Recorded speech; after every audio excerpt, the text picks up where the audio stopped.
Let's go. We see that hype outside.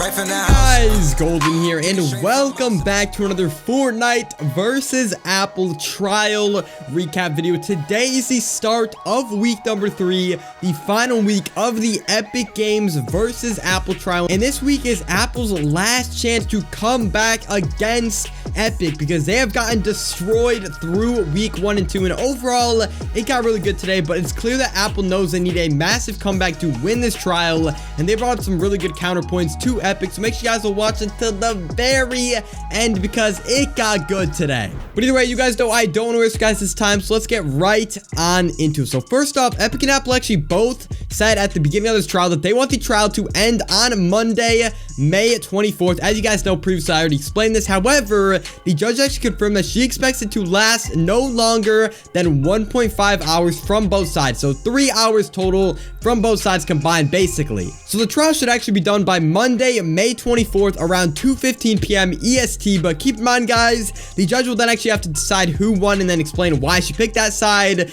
But overall, it's good to know this trial is finally coming to an end, and now we have an around time for when this trial could actually be finishing and when we could actually be getting Fortnite Mobile back onto the App Store. But anyways, Apple then actually starts off by covering Epic's claim that Android and iOS are actually equivalent based on security risks, and Apple actually was able to get Epic to admit that they do not have any numbers to confirm this. So to kind of recap, last trial day, James Mickens, an Epic representative, was brought up to the stand, and he actually testified that the App Store is not a huge contributor to the security on iOS devices, and the actual device apparently does most of the security according to Mickens. But again, Apple just got him to admit that he has no evidence to prove this. But anyways, Apple then actually continues to ask him, and they actually ask him if he actually considered how many bad apps Apple has rejected from the App Store, and not just the bad apps that actually did not get rejected. And Mickens said that was not relevant to his analysis. Now, to kind of be fair to Apple, that really isn't fair. I mean, let's say 99% of the bad apps got rejected from the App Store, but only 1% made it through and got onto the actual iOS devices. Epic wouldn't even know the statistic because they didn't gather any numbers, which is a little bit weird on Epic's end. I mean, guys, if they just gathered numbers, this could be a perfect point against Apple. But anyways, Apple then brings up this issue with security on the Android Fortnite launcher. Basically, on Android Fortnite, there was this weird issue with security where like a bunch of viruses were getting there. I don't know, a bunch of things were going down on the Android launcher. However, Mickens actually explained how Epic quickly fix the issues on the Android launcher, and immediately Apple jumps on this, calling Epic a hypocrite and basically saying how he was quick to cut Epic some slack. However, whenever Apple makes these small mistakes with security, that is not relevant to his analysis. So honestly, guys, I can't lie, that was a solid comeback from Apple, and they basically just used Epic's own sayings against them, which is kind of crazy to hear. But anyways, Apple then actually turns to Mac OS, and Apple explains how Mac OS maintains safety because they do not attract as much attention from virus providers compared to Windows. So if you guys didn't know, basically these virus providers have to like code these viruses to try to mess up someone's computer, get information, stuff like that. And according to Apple, because there's obviously more Windows users out there, there's a lot larger market for Windows malware. So more people actually go into Windows malware and compute these like different viruses onto Windows computers. However, compared to Mac, obviously because not as many people have Macs, there's a much smaller market and overall not as much malware. So they're saying that Mac OS is still safe, even though it's a really free platform. But then Epic actually said that they do not agree with this analysis, and they actually explain how from the security perspective, Apple doesn't promote macOS as secure just because its market is smaller. So not a bad comeback from Epic, I'm not gonna lie, guys. That does kind of make sense because overall, Apple would just be like, all right, just because we have smaller, users on our devices and not nearly as many users, our device is secure. That's not how they promote it. They promote it like, oh, we have all this good security measures on the device. So overall, not a bad point from Epic. But anyways, Apple then actually goes to the cost of malware, which is basically like tons of viruses, like I explained a little bit ago. Basically, Apple showed a chart that confirms that most computer malware sells for way less than iOS devices malware sells. So basically, if you guys try to get malware on computers, it costs a lot more. And overall, Apple's using this to explain how iOS is clearly more secure than macOS. I mean, if you have to pay people more to go in and like hack into the devices and create this malware, clearly that means the device is much more secure and harder to get into. So overall, a good point from Apple, basically explaining how iOS devices are way more secure than macOS. iOS. Apple then actually moves into another point from Epic yesterday where Mickens explained how you can already get apps onto iOS devices outside of the App Store using Apple's Enterprise program. If you guys watched the last video, you already know about this. If you haven't, go check that out first. But Apple then actually asked Mickens if he has any specific incidents of a business purposely trying to put malware on its employees' devices. And then Mickens actually explains how Facebook used the Enterprise program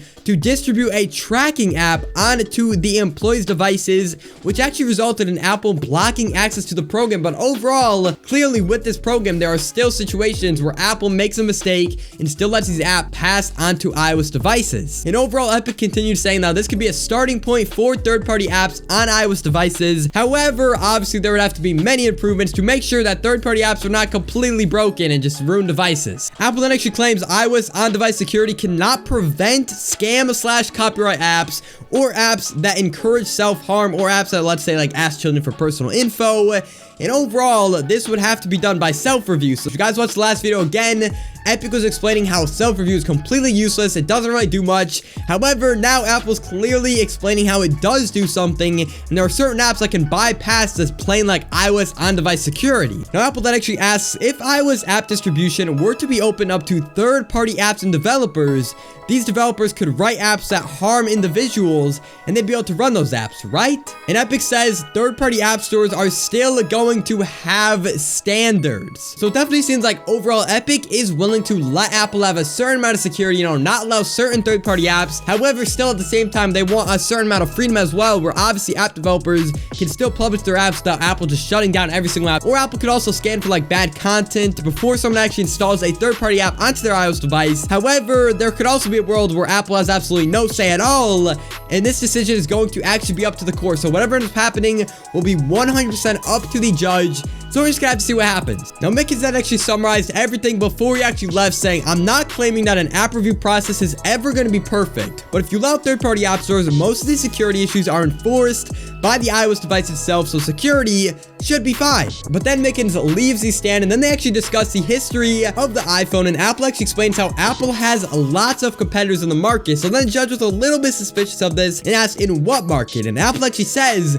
the mobile device market. So according to Apple, they're actually apparently competing in the mobile device market. As you guys know, obviously there's Android devices and Apple devices. They're obviously competitors. However, the judge seemed a little bit skeptical of that. So I don't know if she's trying to say that she's siding with Epic again, but overall, the judge definitely was a little bit sus of Apple. So definitely something to know. But then Apple actually explained why they didn't allow third-party app stores when they first launched the iOS devices, and they claimed that there were too many security and privacy risks, and that was something Apple couldn't solve because there simply was not enough time to consider third-party app stores. However, to be fair, I don't think this point was really the best, because now Apple is a million times bigger than they were in 2010, and I'm sure there's a lot more time now. I mean, guys, Apple has like this multi-trillion-dollar company. They have tons of employees. I think overall, if they wanted third-party app stores, they could do it now. Now, Apple then actually brings up the point from Epic where Steve Jobs actually said they didn't want the App Store revenue to generate money for Apple. And Steve explained how they wanted more of the money to go towards the developers. And the Apple lawyer actually asked, did Apple ever promise that it would not make any money? And Apple says no. But then they actually discussed this quote-unquote plan where Epic claimed that Apple planned to release the 30% commission to app developers to try to become a monopoly. And Apple claims this was not a monopolistic plot. And Apple continues to build off of this, explaining how they actually used to charge $3,500 if developers wanted to simply get into the Apple developer program, but now they only charge $99 annually. So overall, they actually did lower their prices, which is kind of nice to hear. And the point is, if we wanted to become a monopoly, we would probably higher our prices because no one could obviously compete with us. However, we lowered our prices to be nice to the developers, but at the same time, I know I'm kind of being against Apple here, but just to be fair, I am kind of like a skeptic in this situation. And overall, you guys got to understand, by lowering that price, they got many more apps on the App Store, which overall makes iOS devices more successful. So I don't know, that could have been for both reasons. But anyways, they then took a break and came back and talked about the small business program, which basically lowers the commission to 15% for developers making less than $1 million a year. But Apple did kind of change this after it had been sued by Epic, and it was kind of easy to argue that this drop in commission only took place because of legal pressure. However, Apple then actually claimed that the reason they did it was mainly because of the pandemic, but did actually mention that Epic's lawsuit apparently actually helped Apple get it done. So Epic, good job, you did something good for the iOS developer community. Anyways, though, then Apple's lawyer actually asks, why doesn't Apple allow stores within a store? And Apple says the store's app would have to commit to Apple's terms of service. So they basically explain how there would overall not be connection across Apple's system. So overall, if there was like an app in multiple stores inside of the store, it would be kind of confusing, and overall it would not connect to Apple's system, which overall is not good for Apple, obviously, because they want to, have control over everything. But then they actually brought up Roblox once again and explained how the games in Roblox are not required to go through app review. And then Apple actually explains how it's a concept of creator versus developer. So Roblox app creators is a developer, but the Roblox users within the games are apparently creators who create the games within the game, if that kind of makes sense. Then again, guys, inappropriate content could still be made on Roblox, which hurts a lot of Apple's previous claims. So overall, I don't know if this was the best claim. However, still, I get what Apple's getting now. So overall, not too bad from Apple. Then they actually discussed streaming services, and the judge finally really got involved and said, so you couldn't go from one app and get multiple apps onto your home screen, correct? The judge actually asked, and then Apple actually says, correct. You would have to go to the App Store to get multiple apps. So it definitely kind of seems like the judge is somewhat a little bit confused why you couldn't just go to one app and get multiple apps onto your home screen. You would obviously have to go to the App Store just to get multiple games. And obviously for cloud streaming services, such as like NVIDIA GeForce Now, that is not the best option. I have to install like 50 apps onto your device using the App Store. It's just kind of inconvenient, you know what I mean? But anyways, to finish the day, the judge actually asks Tim Sweeney, you've been in this trial every single day. Can you tell me where the name Fortnite came from? And then Tim explains how Fortnite has a short day and night cycle, so the point was to build forts through the nights. And yeah, guys, you learn something new every day. But anyways, guys, that is everything you need to know about day 11 of the Fortnite versus Apple trial. Week 3 is finally kicking off, and now we only have 4 and about a half days left of the trial, which is nuts. So if you guys want to know what ends up happening with this trial, make sure you guys all go down below and subscribe with those post notifications on, and also of course drop a like if you guys appreciate me taking 7 hours out of my day just to produce it into one single around 10-minute video. But either way, guys, thanks so much for watching until the very end, and I will see you all in the next one.